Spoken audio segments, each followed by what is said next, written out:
warahmatullahi wabarakatuh.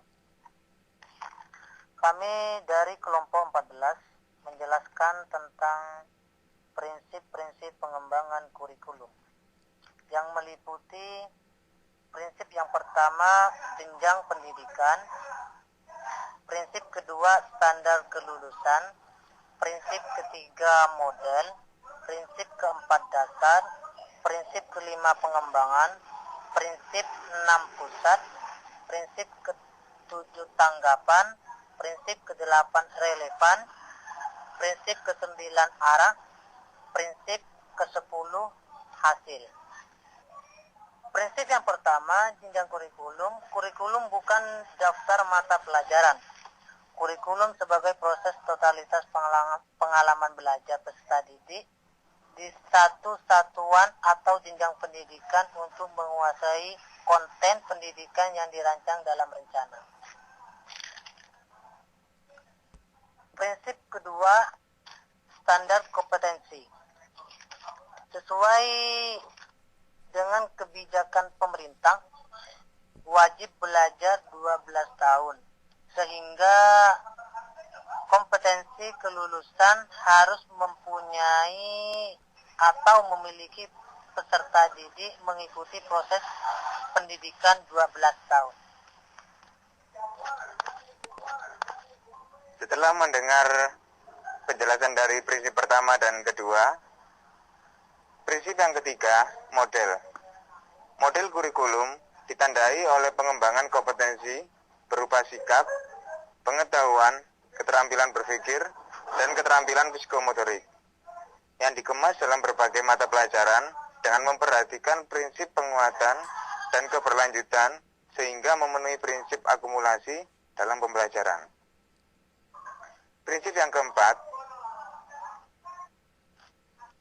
dasar kurikulum, yaitu kurikulum didasarkan pada prinsip bahwa setiap sikap, keterampilan, dan pengetahuan yang dirumuskan dalam kurikulum berbentuk kemampuan dasar yang dapat dipelajari dan dikuasai oleh peserta didik sesuai dengan kurikulum berbasis kompetensi.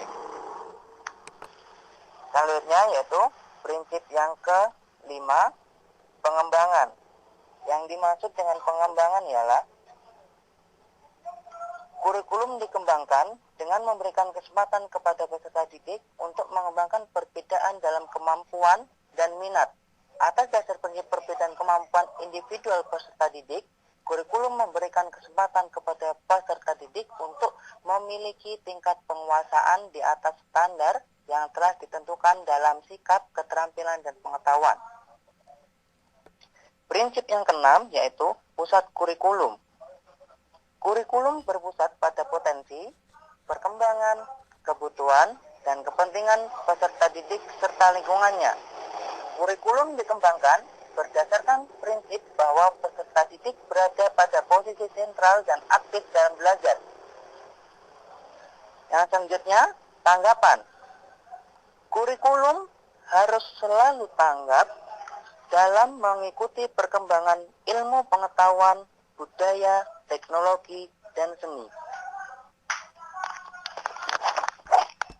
Prinsip ke-8 yaitu relevan. Jadi, kurikulum itu harus relevan. Maksudnya di sini adalah sesuai dengan kebutuhan hidup, yang artinya kurikulum memberikan kesempatan kepada peserta didik untuk mempelajari permasalahan di lingkungan masyarakatnya sebagai konten kurikulum, dan kesempatan untuk mengaplikasikan yang dipelajari di kelas dalam kehidupan di masyarakat. Proses ke-9, arah. Maksudnya di sini, kurikulum diarahkan kepada proses pengembangan, pembudayaan, dan pemberdayaan peserta didik yang berlangsung sepanjang hayat. Maksudnya sepanjang hayat, berlangsung itu dirumuskan dalam sikap, keterampilan, dan pengetahuan dasar yang dapat digunakan untuk peserta didik. Penilaian hasil belajar. Proses penilaian hasil belajar itu ditujukan untuk mengetahui dan memperbaiki pencapaian kompetensi. Dalam penilaian hasil belajar terdapat instrumen penilaian hasil belajar.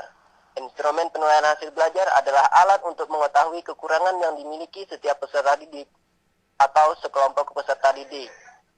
Kekurangan tersebut harus segera diikuti dengan proses perbaikan terhadap kekurangan dalam aspek hasil belajar yang dimiliki seorang atau sekelompok peserta didik.